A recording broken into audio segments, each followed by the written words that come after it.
What happened in England is going to happen again. Next stop, the United States. Next president, Donald J. Trump. What happened in the UK this week is just the beginning. The world is changing, and all you elite establishment, ruling class, condescending Washington bigwigs who think you know better than ordinary Americans are out. Start packing. Your days are numbered. Now, I told you this election was a revolution, but even I didn't know how big it would be. It's worldwide. The headlines scream it. The working class who toil every day to pay their rent and put food on their families' tables are tired of being lectured by the fat cats in Washington and Brussels who preach what we need and when we need it. The Brits, in a monumental upset, made their voices heard this week, voting to exit the European Union. You know, the place with open borders, the one that's being overrun by immigrants as they watch their economies falter? Similarly, Americans fed up with this "We Are the World" song and dance will catapult Donald Trump to the White House. I think people really see a big parallel. A lot of people are talking about that, and not only the United States, but other countries. People want to take their country back. They want to take their borders back. They want to take their monetary back. They want to take a lot of things back. They want to be able to have a country again. So I think you're going to have this happen more and more. I really believe that, and I think it's happening in the United States. People want to see borders. They don't necessarily want people pouring into their country that they don't know who they are and where they come from. They have no idea. Newsflash. We don't want an internationalist country. We don't want world banks, globalization of our economy, a country with no border and no identity. You are not allowed to change the identity of this country. Americans want a nation state. Our country, with a history of freedom, is combined with a history of responsibility. And yet our proud history, even our money, is being rewritten to accommodate a new worldview. We are so beaten down by political correctness that most of us are numb to the surrender of America. And as for those naysayers, the one who say, Donald Trump just can't win, listen up. Those naysayers in England got it all wrong, didn't they? Prime Minister Cameron got it all wrong.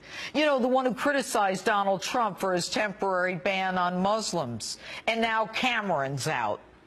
Obama, too, got it all wrong, jetting to England as if he were the world's dictator, telling the Brits what's good for them. And while we're at it, Hillary Clinton got it all wrong on just about everything except her bank account. When the President of the United States, a country founded on the Judeo-Christian ethics, tells Christians at a prayer breakfast, no less, to get off their high horse after Christians get their heads cut off, not even willing to mention Islamic extremism, when the President of the United States allows hordes of immigrants whose names, let alone backgrounds, we don't even know, while ISIS proudly announces that they're infiltrating these refugees, when states are not even notified who the federal government is sending to live in their neighborhoods, flying in unknowns from Central America and the Middle East en masse, and they demand Sharia law in place of American law, then we are in the wilderness, folks.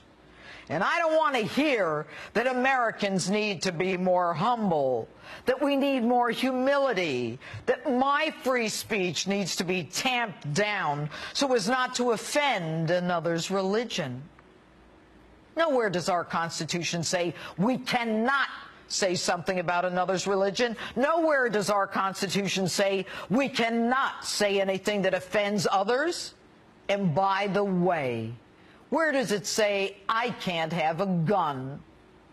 Do not use our Constitution against us while you use the same Constitution to shield those who violate our laws, showering them with all the rights and benefits, but none of the responsibilities.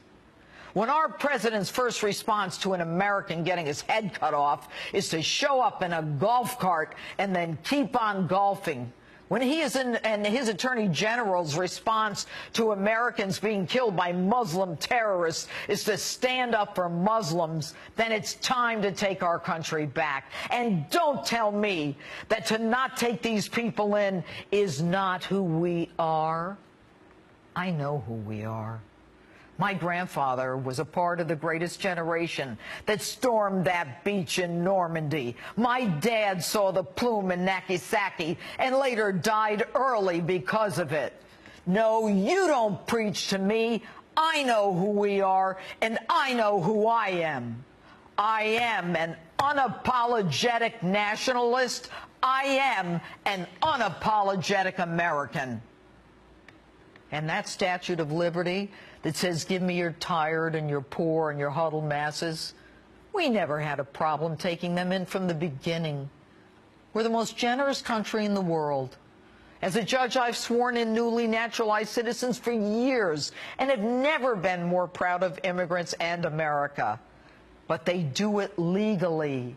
They have to swear allegiance to America, follow our laws, and they cannot be exempt from arrest because of their illegal status, as they now are in sanctuary cities.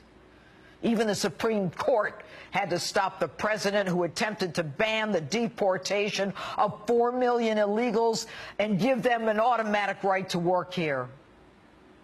Folks, when a man running for president proudly carries with him the sword of socialism, and when a woman running for president accepts money from countries that kill gays and stone women to death for her family's so-called charity, when their holdings are invested in the Cayman Islands and her husband is middleman to some of the world's biggest deals as they feather their nest at the expense of America, it is time to take the country back. So no, I don't believe in globalization. I don't believe in this internationalist mumbo-jumbo hogwash. I don't believe in self-denigration. I believe in our nation state. I believe in our borders. And I believe in the law, the Constitution, and the Declaration of Independence that outlines the character of the people and who we are. Every week, I speak to you in front of a backdrop, but it's so much more than that. It's the American flag. It represents the spilled blood and treasure of those who gave up everything for this great nation. It stands for freedom, equality, and justice. And I'm damn proud of it.